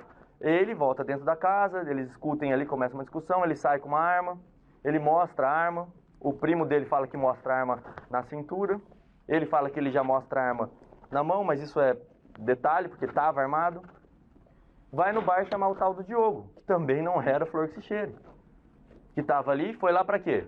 Pô, tem um cara lá querendo falar com o Adson, vai lá, velho, resolve essa treta aí. O cara foi lá pra fazer isso, óbvio. Ele estava indo embora, ele fala isso no inquérito, ele e o Gilberto, os dois falam isso. Nós estávamos indo embora, chegou o resto do pessoal. E ele ficou morrendo de medo quando viu o Adson sair com a arma. Quem não ficaria? Olhando aquela cena, o Adson com a arma passando, mostrando e saindo, eles ficaram com medo. Saíram dali, nisso chega o Renan, com essa bolsa. A avó do Renan vai apaziguar a situação. Não, Renan, calma, calma, você está muito nervoso. Naturalmente, a mãe dele sofreu uma agressão. Imagine os senhores, sua mãe leva um soco de um parente de vocês. Se vocês não iriam lá conversar, se vocês não iriam lá... Pô, o que está acontecendo? O Renan, por todo o envolvimento ali da família, que, resumindo tudo, deve ter, acho que por volta de uns 5 processos, doutor, do júri, é isso? A família toda, acho que são 5 processos de júri, né? O Adson... Foram resolver, o Renan foi lá resolver do jeito dele, com uma arma. O Marcos, que não mora no bairro, foi acalmar o Renan e tirou a bolsa dele, que até então não sabia que tinha uma arma ali dentro. Abriu, viu que tinha uma arma. Acho que ele falou, opa, vou ficar com isso aqui. Comigo. Chega, volta o Diogo, que é quem o Alisson foi chamar. Naturalmente, qualquer um dos senhores ia fazer isso. Eu vou botar minha mão aqui e vou ficar aqui no meu canto. Se esse cara vier pra cima de mim, eu vou ter que atirar. O cara é perigoso, a família já tem outros históricos de que realmente já bateu em outras pessoas, atirou em outras pessoas. E é o que o Marcos acaba fazendo. Quando o Diogo começa a falar com ele, ó, você já foi preso comigo, sei lá dentro você era pastorzinho que fora, você tá querendo dar uma de bom. Inclusive, tem uma testemunha que ouve o Marcos falando o seguinte, não, vocês aqui que agredem mulher. Não é assim. E eles continuam a discussão. E ele coloca a mão na cintura e vai pra cima. Nesse momento, ele aciona a arma de dentro da bolsa. Uma reação natural de defesa. Não tinha, ele tinha um meio necessário, que era a arma, e ele atingiu a forma que ele podia. Proferiu tiros. Essa é a história desse processo. Se eu pudesse mostrar um vídeo para os senhores do processo, seria esse. É isso que se leva a crer. A única dúvida que o promotor deixou aqui foi, digamos assim, aquele tiro que teria pegado na lateral. Mas não dá para se saber ao certo, porque nem o réu sabe qual tiro pegou primeiro. Ele teve exatamente a mesma reação desse senhor aqui, que atirou uma, duas, ele vai atirando. É o seu desafeto, está armado, você vai dar um tiro só, a pessoa vai cair, aí você vai fazer o quê? Bom, vou esperar. Se ela levantar e tentar atirar em mim de novo, eu atiro de novo? Não é a reação mais coerente. A reação coerente é que nesse momento, não tem como a gente medir com uma balança. Qual que seria a reação proporcional? Qual que seria a conduta esperada do réu? Será que ele deveria esperar, então, ele sacar a arma para só então atirar? Não dá. Se você vai fazer isso, você vai levar o tiro. Então, é uma conduta muito clara de que houve sim uma legítima defesa. A arma que o réu portava, que a vítima portava, desculpa, ela não foi encontrada. Mas aí eu digo para os senhores, nem a arma que o réu portava foi encontrada. Nenhuma das duas armas foi encontrada. Então, se é por falta de arma, se fosse isso a dúvida, não teria nenhum crime, porque nenhum réu foi encontrada a arma dele. E quando a perícia chega lá no local, ela consta o seguinte, deixa eu abrir aqui só o processo. Ó, tá na folha 15, ela consta aqui, ó. Vou até virar aqui para ficar maior aqui pra gente poder ler. Encontrado coberto com lençol, providência tomada por terceiros para a preservação do cadáver, que após a retirada do lençol verificou que a vítima estava na disposição do decúbito dorsal conforme registro fotográfico. Ou seja, quando a perícia chega, a vítima inclusive já está coberta. Aquele corpo já foi mexido ali. Então não se sabe se ele estava com uma arma, alguém tirou, provavelmente a família dele. Mas que era muito provável que ele estava com uma arma, sim. Assim como que o réu estava com uma arma, também é muito provável. A vítima foi atingida por tiros, a gente trabalha com probabilidades. O réu confessou que estava ali, que recebeu essa arma. Então tudo isso vai demonstrando, testemunha por testemunha, o que realmente aconteceu. A Vanessa, prima, ela participa, e para mim é uma das testemunhas mais chaves, ela é prima de todo mundo. E ela participa desde o primeiro momento. Ela está lá tomando tereré, ela fala, ela vê a Idalina, que é a mãe do Renan, sair, voltar chorando, com o rosto sangrando, que ela foi agredida pelo Alisson. Ela vê o Marcos indo lá conversar, porque era primo, para apaziguar a situação. Ela vai junto, ela vê o Renan chegando, ela vê essa arma sendo retirada, ela vê a vítima a todo momento levando a arma, a mão à cintura. Ela vê tudo isso. E ela vê o réu atirando.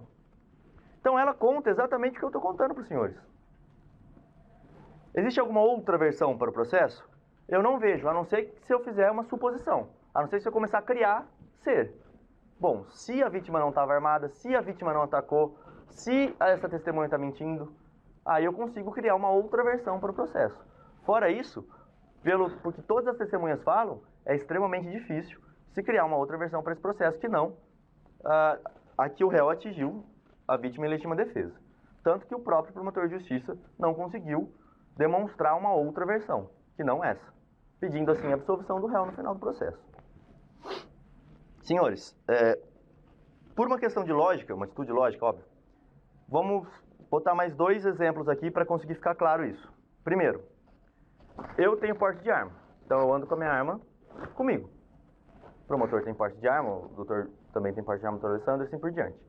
Se eu estou discutindo com qualquer um dos senhores e coloco minha mão na minha arma, ou levo a mão dentro do meu bolso, onde fica a minha arma, é óbvio que os senhores vão imaginar o quê se eu fizer isso? Ou se eu fizer isso? Que eu estou colocando a mão na minha arma. Porque vocês sabem que eu sou um cara que anda armado.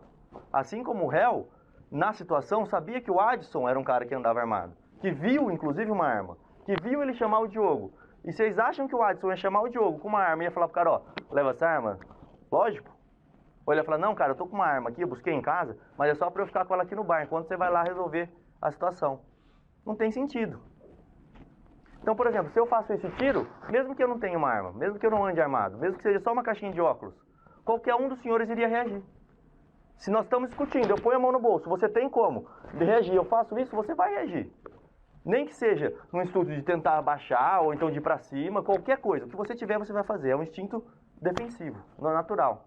E não precisa ser uma arma para vocês acharem que eu estou armado ou não. Basta eu simular uma história provável de que haja uma arma. Como, por exemplo, eu possuo uma arma. Eu poderia. Eu não tenho, mas poderia ter. Então essa caixinha poderia ser uma arma. E talvez até os senhores poderiam ter acreditado que eu realmente tivesse com uma arma aqui. A mesma história pode ter acontecido com o réu. Mesmo a vítima não estando armada, ele poderia sim ter reagido da forma como reagiu, porque ela simulou. E o mesmo acontece, por exemplo, num roubo, onde um réu coloca a mão embaixo aqui e faz assim. Ele não está armado. Só que isso é considerado o quê? Uma grave ameaça. Porque você não sabe que ele está armado. Então ele não vai ser um furto que ele pegou sem violência. Vai ser um roubo, mesmo que ele não tenha falado nada. Ele só tenha feito assim, da carteira. Você vai dar carteira, isso é uma grave ameaça. Por quê? Porque ele está simulando uma arma. Você não sabe se tem ou não. Né? Então, a cena que se cria ali, eu nunca vi uma cena tão favorável a ser uma legítima defesa assim. Tanto que o próprio promotor de justiça pede para os senhores absolverem o réu. Configurarem essa legítima defesa, entenderem que realmente houve essa atitude de legítima defesa do réu. A segunda história que eu queria contar para os senhores é de alguém entrar na casa. Você está lá na sua casa, você tem teu porte de arma, você tem tua arma na sua casa, você pode estar com aquela arma ali, um sujeito pula o muro. Vocês acham que precisa esperar o cara sacar uma arma, mostrar para você que está armado, ir para cima de você para você atirar contra essa pessoa? Não é necessário. Se a pessoa invadiu sua casa de noite, você deu de cara com o cara lá, se você atirar nele, a mesma defesa vai ser feita aqui para vocês. Legítima defesa. Não tem o porquê não ser uma legítima defesa. Se alguém invadiu sua casa, se alguém entrou lá dentro, você não precisa esperar ver que essa pessoa está armada, ver que ela está em sua direção. Óbvio, tem situações. O cara já está pulando o muro de volta, fugindo, a pessoa tira. Não é isso. A pessoa está ali dentro tentando invadir sua casa, tentando arrombar. Você vai estar em legítima defesa. Assim como o réu naquela situação que estava sendo agredido, também estava em legítima defesa. E eu digo que o meu trabalho aqui é difícil hoje pelo seguinte, porque se 4 dos senhores votarem pela condenação do réu, vai ser perguntado assim, o jurado absolve o acusado? Vocês vão ter que falar se sim ou se não. Se 4 falarem que não, esse processo continua. E o réu aí vai ser julgado por um crime duplamente qualificado. Um crime gravíssimo. Ele, que atirou contra um cara que já era bandido, que andava com bandido, que foi chamado por bandido, que estava com uma arma, um cara de bem, que não tem passagem judicial, não tem condenação, que tem 4 filhos, vai ser condenado a uma pena igual, sei lá, imaginar o pior bandido que vocês possam imaginar. Que são 2 qualificadoras, que inclusive o promotor falou que não existem. Então, por isso, é que eu tenho que continuar com vocês também. Na próxima pergunta. O que eu não espero, se uma injustiça acontecer hoje, 4 pessoas falarem que ele não deve ser absolvido, olha a gravidade disso. Vai ter uma nova pergunta, que é a seguinte. O réu cometeu esse delito sob uma violenta emoção logo após uma injusta provocação da vítima? Que é o que estava narrado lá no início na denúncia, que é o que eu expliquei no começo. A defesa vai pedir para que vocês votem sim. Por quê? Porque isso é um homicídio emocional. Depois continuam as perguntas. Esse crime ocorreu por um motivo fútil, consistente na vítima ter chamado ele de moleque? A defesa pede que vocês falam, votem não. Não foi assim que ocorreu. E por final, ele utilizou de um argumento ou utilizou de um requisito que pudesse dificultar a defesa da vítima? Não também. Mas aí estaria acontecendo uma meia-justiça, eu não vou nem chamar assim. Nesse caso seria uma injustiça mais atenuada, porque o réu seria condenado num homicídio privilegiado. Mas isso eu não espero que chegue até lá, porque a justiça desse processo, isso eu não tenho dúvidas, é de que o réu seja absolvido, porque atuou e agiu em uma legítima defesa, em um momento que ele não podia esperar. Eu quero só ler para os senhores aqui algumas passagens que são relevantes para o nosso processo.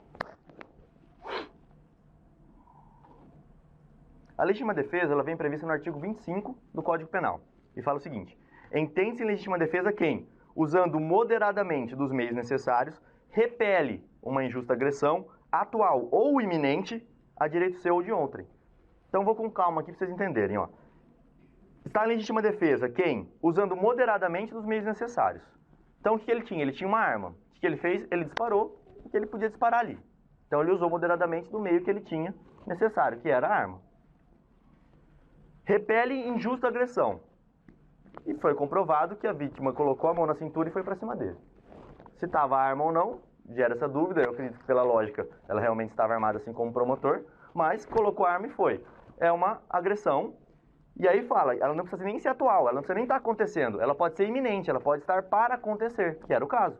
A agressão era iminente e eu posso dizer até que era atual, porque ele estava indo para cima. Já tinha essa postura. A direito seu ou de outrem. Ele estava no seu direito. Direito a que ele não fosse, sei lá, a vida dele, ou então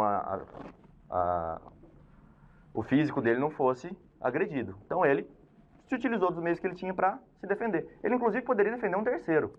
Vamos dizer que a arma tivesse com o primo. O primo vê essa situação e vê a vítima correndo para cima dele, o primo poderia ter tirado. Não teria problema nenhum. Isso também seria legítima defesa. E aí eu gosto muito de uma passagem que ela fala o seguinte, ó. Cícero, o grande orador na oração em favor de Milone, expôs com maestria acerca da legítima defesa. Por que eu gosto disso daqui? Porque ela traduz bem o que é a legítima defesa. Ele fala o seguinte: é uma lei sagrada, juízes, lei não escrita, mas que nasceu com o homem. Lei anterior aos legistas, à tradição, aos livros, e que a natureza nos oferece gravada no seu código imortal, de onde nós a temos tirado, de onde nós a temos extraído.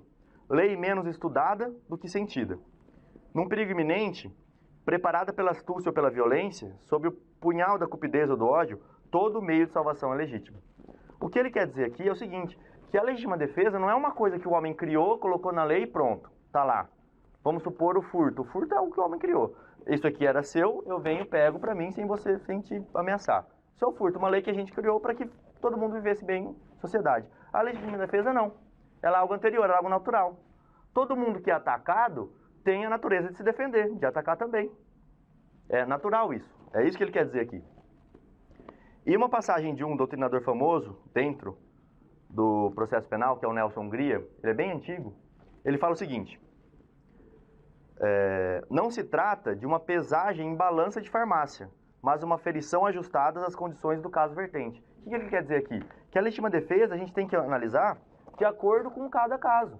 Não dá para eu falar se alguém deu um tiro ou se alguém deu 12 tiros na pessoa, se isso é muito ou se isso é pouco. E aí eu gosto de contar uma situação, porque eu tive um contato muito próximo com ela, que é de um promotor de justiça chamado Thales. Ele estava no litoral de São Paulo, na Riviera. Não sei se vocês conhecem essa história, porque ela ficou bem divulgada na mídia, inclusive. Ele saindo à noite da boate que ele se encontrava, juntamente com a namorada, um grupo de jogadores de basquete mexem com a namorada dele e ele vai pedir respeito para que eles não mexam com a namorada, eles começam a vir para cima dele.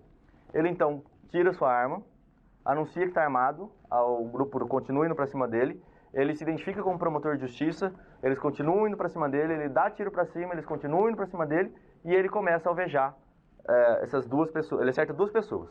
Uma ele acerta 2 vezes e a outra, se eu não me engano, ele acerta 4. A que foi acertada 2 vezes faleceu. Tinha 1 metro, quase 2 metros de altura o cara, e o promotor ele não tem uma estatura alta. E o outro acabou não falecendo, mesmo levando 5 tiros. Ao todo, alguns dizem que ele deu 12 tiros, outros dizem que ele deu um pouco menos do que isso. Mas ele atirou até o cara cair no chão. A história é essa. E ele foi, ao final do processo, absolvido por legítima defesa. E eu conto essa história porque eu tenho um amigo que foi testemunha desse processo. Ele estava na Riviera, ele viu aquilo acontecendo, inclusive testemunhou dentro do processo. Ele fala que se escondeu na hora que os tiros começaram ali, mas fala que a situação foi justamente essa. Ele estava saindo com a esposa, ou com a namorada, não sei se era namorada ou esposa na época, que esse grupo começou a mexer com a esposa dele, gostosa, não sei o que, tá. E ele, pessoal, vamos respeitar aqui. E a galera começou a ir pra cima dele querer confusão, todo mundo muito alto. Ele se sentiu coagido, foi indo pra trás, foi tentando, não, o pessoal foi indo pra cima dele e ele começou a atirar. Em resumo, é isso. E o Tribunal de Justiça, porque o promotor dele é julgado num Tribunal de Justiça, ele foi julgado lá, e lá ele foi absolvido. Entendeu-se que ele agiu em legítima defesa, que ele poderia atuar da forma como ele atuou. Por que eu estou contando isso? Para demonstrar que 3 tiros, eu não posso dizer que 3 tiros é muita coisa, pela situação que envolvia o réu naquele momento. Imagina sendo atacado naquela situação de confusão, de já estar com medo, de dar 1, 2, 3 disparos. Não dá para saber quanto você vai fazer, como você vai fazer. Você não quer que aquela pessoa que está te atacando levante. Isso eu tenho certeza. Que quando você reage, a única coisa que você tem é isso. Não querer que aquela pessoa vá para cima mais de você. Bom, dito tudo isso, eu queria pedir para os senhores, mais uma vez, na hora dos quesitos, prestar muita atenção em cada um deles. Porque a ordem... Doutor, está pronto os quesitos? Não. Posso ler para eles? Só para... Obrigado. Vão ser apresentados, então, quesitos. Alguém aqui nunca participou de júri? Todo mundo já, né? Você nunca participou? Tá. Funciona assim. São quesitos, tá? Perguntas. São formuladas várias perguntas de acordo com as teses que foram apresentadas e as teses que foram feitas aqui. A primeira pergunta, e vocês só respondem sim ou não. A primeira pergunta é: no dia 23 de janeiro de 2010, por volta das 6h35, bairro Jardim Noroeste, nessa capital, o Diogo foi atingido por disparos, os quais lhe causaram os ferimentos descritos no laudo necroscópico de folha 36 a 41? Ou seja, o Diogo levou os tiros? Essa é a primeira pergunta. Isso significa que tem materialidade do caso? Houve esses tiros? A resposta é sim, houve. Isso não tem como ninguém negar. A segunda é: essas lesões foram a causa da morte do Diego? Também foi esse tiro que levou ele à morte. Então a resposta também é sim. O acusado Marcos Roberto Canavé é o autor dos disparos? Aqui busca-se a autoria. Ele foi o autor dos disparos. Ele confessa, ele diz isso. Então a resposta também é sim. Aí chega no quarto e mais importante quesito. O jurado absolve o acusado? Aqui não tem divergência. Tanto o promotor de justiça quanto a defesa pedem para vocês votarem que sim. Que vocês absolvem ele. Vocês não precisam explicar o porquê da absolvição. Ah, eu vou absolver porque ele realmente agiu em legítima defesa. É só votar sim. A quinta pergunta. O acusado Marcos agiu sob domínio de violenta emoção, logo em seguida a injusta provocação da vítima, consistente nos xingamentos proferidos no momento dos fatos?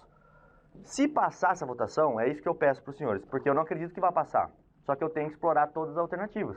Porque pode ser que o conselho vote, 4 pessoas votem que não absolvem. Aqui a defesa pede para novamente votar que sim, que ele agiu sob domínio dessa violenta emoção. E as duas últimas perguntas, que são sobre motivo fútil e sobre o recurso que dificultou a defesa da vítima, a defesa pede para que vocês votem que não há essas duas qualificadoras. Eu acredito que nós não vamos chegar nessas perguntas. Votando que absolve, para ali, acaba, o senhor está dissolvido o conselho de sentença, o processo está encerrado, não tem mais problema, o réu é absolvido. Votando que não, o processo prossegue, vocês vão ter que votar as outras questões, por isso que eu tenho que explicar para os senhores. Bom, senhores, eu queria finalizar então pedindo para que os senhores analisem esse caso como se estivessem lá, que criem essa empatia com o réu, de se colocar no lugar dele naquele momento.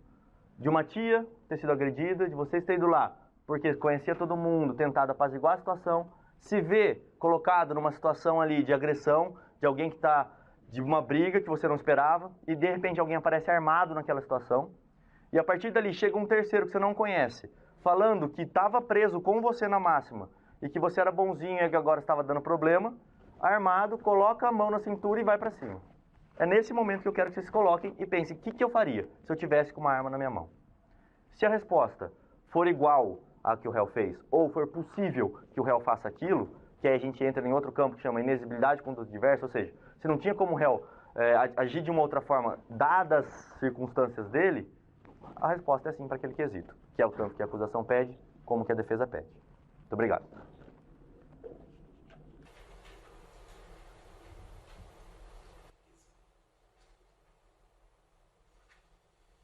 Bom, dando continuidade, encerrada a sustentação oral da defesa, eu indago o representante do Ministério Público se ele pretende fazer uso da réplica.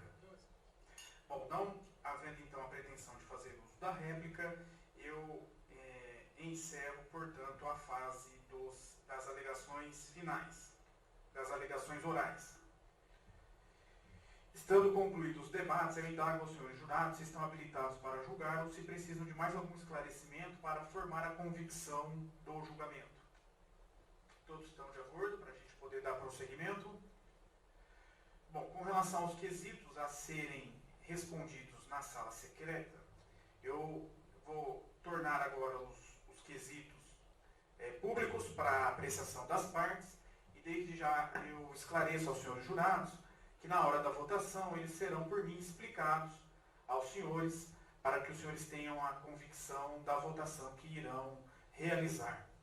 Com relação aos quesitos, o primeiro dele é o seguinte: se no dia 23 de janeiro de 2010, por volta das 18h35, no bairro Jardim Noroeste, aqui em Campo Grande, o Diogo Barreto Canhoto foi atingido por disparos, os quais lhe causaram os ferimentos descritos no laudo necroscópico de folhas 36 a 41. O segundo é se essas lesões foram a causa da morte da vítima, Diogo Barreto Canhoto. O terceiro é se o acusado Marcos Roberto Canaver é o autor do crime dos disparos. É o autor dos disparos. O quarto, se o jurado absolve o acusado Marcos Roberto Canaver. O quinto, o acusado Marcos Roberto Canaver agiu sob o domínio de violenta emoção, logo em seguida a injusta provocação da vítima, consistente nos xingamentos proferidos no momento dos fatos. O sexto é se Marcos Roberto Canaver agiu por motivo fútil, decorrente de discussão familiar e da vítima ter chamado o acusado de moleque. O último, se o acusado Marcos Roberto Canaver usou de recurso que dificultou a defesa da vítima, pois desferiu o disparo de forma repentina, bem como por ter efetuado os demais tiros quando a vítima já estava caída, sem chances de defesa.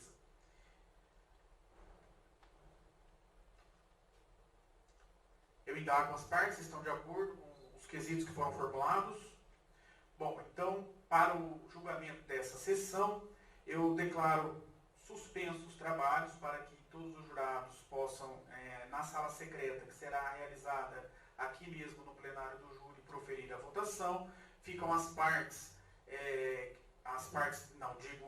pessoas que estão assistindo essa sessão convidadas a esperar fora do recinto da sessão, permanecendo aqui em plenário os senhores jurados, o representante do Ministério Público, o representante da Defensoria Pública, os analistas judiciários, serventuários da Justiça e oficiais de justiça.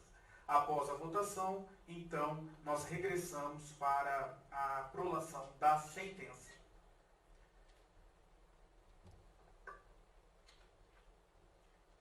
Declaro reaberto os trabalhos. Que entre na sala, por favor, o denunciado, o réu.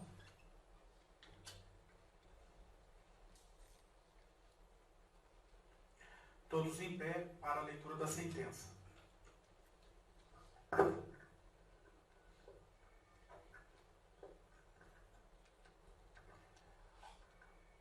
O acusado no artigo 121, parágrafo 2º, incisos 2 e 4 do Código Penal, porque no dia 23 de janeiro de 2010, por volta das 18h35, no bairro Jardim Noroeste, em Campo Grande, efetuou disparos de arma de fogo em desfavor de Diogo Barreto Canhoto, que o levaram à morte. O Ministério Público do Estado requereu absolvição por legítima defesa e, em caso de condenação, a exclusão das qualificadoras. Já a defesa técnica sustentou as teses da absolvição por legítima defesa, o homicídio privilegiado pela violenta emoção, logo em seguida a injusta provocação da vítima e, subsidiariamente, a exclusão das qualificadoras. O Conselho de Sentença, por maioria de votos declarados, absolveu da imputação de homicídio duplamente qualificado. Posto isso, e observando a decisão do Conselho de Sentença, julga-se improcedente a pretensão penal deduzida pelo Ministério Público Estadual para absolver o denunciado Marcos Roberto Canaver, com fundamento no artigo 386, inciso 6º do Código de Processo Penal. Sem custas o processo, o instrumento do crime não foi apreendido. Com o trânsito em julgado da sentença, façam-se as comunicações necessárias ao Tribunal Regional Eleitoral, ao Instituto de Identificação do Ministério do Mato Grosso do Sul e à Polícia Federal e outras instituições, e esse processo fica arquivado. Sentença publicada em plenário, saindo as partes e o acusado intimados, os quais deixam de apor sua ciência nesta sentença, assinada somente por este magistrado, por se tratar de processo digital. Registre-se oportunamente, sala da sessão da 2ª Vara do Tribunal do Júri de Campo Grande, aos 19 de setembro de 2016, Alessandro Carlo Melizo Rodrigues, juiz-presidente do Tribunal do Júri. Com a leitura da presente sentença, eu declaro encerrada essa sessão de julgamento, agradecendo primeiramente as palavras que me foram dirigidas pelo promotor de justiça, Dr. Gerson Eduardo, e também pelo defensor público, Dr. Rodrigo Oliveira. Agradeço a presença de todos os jurados, dos serventuários da Justiça, das pessoas aqui presentes, da Polícia Militar, da Polícia Civil, enfim, de todos que participaram de uma forma ou de outra deste julgamento. Meus cumprimentos também ao réu que foi submetido a julgamento nesta manhã. Muito obrigado a todos, tenham um bom dia.